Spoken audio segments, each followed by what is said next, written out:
இந்தியாவின் லட்சிய கனவு INSTC பாதை செயல்பட தொடங்கியது. INSTC எனப்படும் சர்வதேச வடக்கு தெற்கு போக்குவரத்து தாழ்வாரம் என்பது India, Iran, Afghanistan, Azerbaijan, Russia, மத்திய ஆசியா மற்றும் ஐரோப்பா இடையே சரக்குகளை நகர்த்துவதற்கான 7200 கிலோமீட்டர் நீளமுள்ள ஒரு புதிய சர்வதேச பாதையாகும். கப்பல், ரயில் மற்றும் சாலை வழித்தடங்களின் மூலம் செல்லும் மல்டி நெட்வொர்க் பாதையாகும். இதன் மூலம் இந்தியா பால்டிக் நாடுகளை எளிதில் அடைய உதவுகிறது. இது இந்தியாவின் முக்கியமான நோக்கமாகும். பால்டிக் நாடுகள் மட்டுமல்லாமல் ஈரான், அஜர்பைஜான், ரஷ்யா ஆகிய நாடுகளில் இருந்து கப்பல், ரயில் மற்றும் சாலை வழியாக இந்தியா தனக்கான சரக்குகளை நகர்த்துவதை இந்த பாதை முக்கிய நோக்கமாக கொண்டுள்ளது. இந்த சர்வதேச பாதை திட்டத்தை ரஷ்யா, ஈரான், இந்தியா ஆகிய நாடுகள் முன்னெடுத்து இப்போது வேகமாக கொண்டு செல்ல ஆரம்பித்துள்ளன. இதன் மூலம் ஐரோப்பிய நாடுகளின் ஆதிக்கத்தின் கீழ் உள்ள செங்கடல் மற்றும் சுயஸ் கால்வாயை தவிர்த்துவிட்டு உலக சந்தைகளை எளிதாக அடைவது இதன் நோக்கமாகும். ஐரோப்பிய நாடுகளின் பொருளாதார தடைகளை அடிக்கடி எதிர்கொள்ளும் ரஷ்யா, ஈரான் மற்றும் இந்தியாவிற்கு இந்த பாதை மிகவும் முக்கியமானதாகும். இந்தியாவை பொறுத்தவரை சீனாவின் பட்டுப்பாதை திட்டத்திற்கு பதிலடி கொடுக்கும் திட்டமாகவும் இது பார்க்கப்படுகிறது. இந்த INSTC திட்டம் ரஷ்யாவின் செயின்ட் பீட்டர்ஸ்பர்க்கிலிருந்து தெற்கு ஈரானில் உள்ள துறைமுகங்கள் மற்றும் அங்கிருந்து இந்திய துறைமுகமான மும்பை வரை 7200 கிலோமீட்டர் நடைபாதையை உள்ளடக்கியது.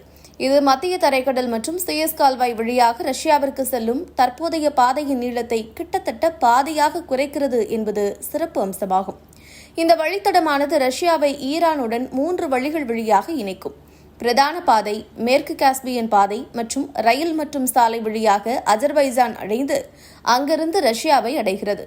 மேலும் கிழக்கு பாதை காஸ்பியன் கடலின் கிழக்கு கரையை பின்தொடர்கிறது என்பது ஒரு முக்கிய அம்சமாக பார்க்கப்படுகிறது.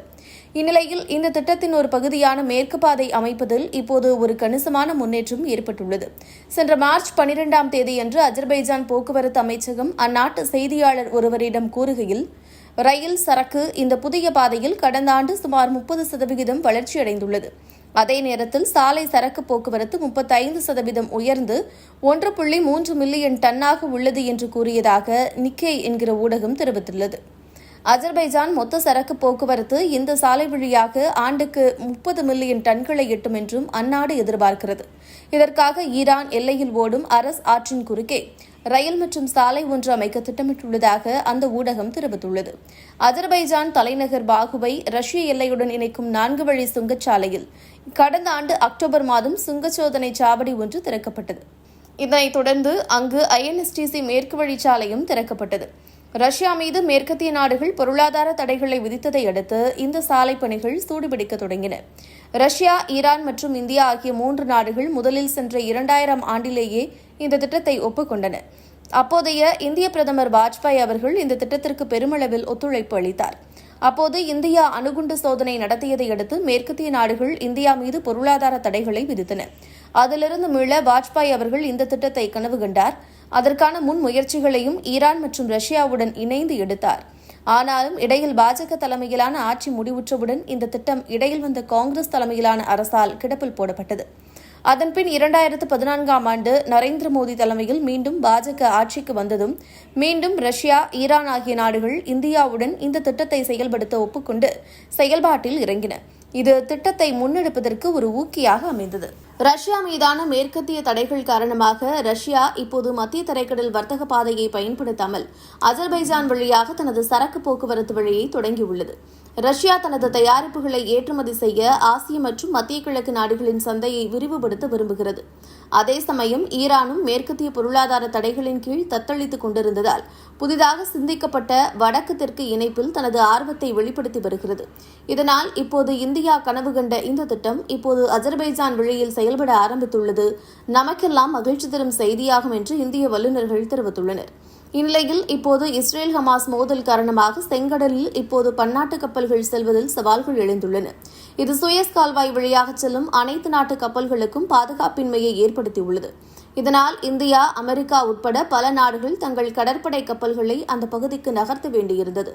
இந்த நிலையில் வடக்கு தெற்கு கடல் போக்குவரத்தின் முக்கியத்துவத்தை பிரதிபலிக்கும் வகையில் ரஷ்ய துணை பிரதமர் அலெக்சி ஓவர்சுக் சமீபத்தில் செய்தியாளர்களிடம் கூறுகையில், செங்கடல் பகுதியில் காணப்படுவதை கருத்தில் கொண்டு பார்த்தால் வடக்கு தெற்கு நடைபாதை உலகளாவிய முக்கியத்துவத்தை பெறும் என்றும் நம்பிக்கையுடன் கூறினார்.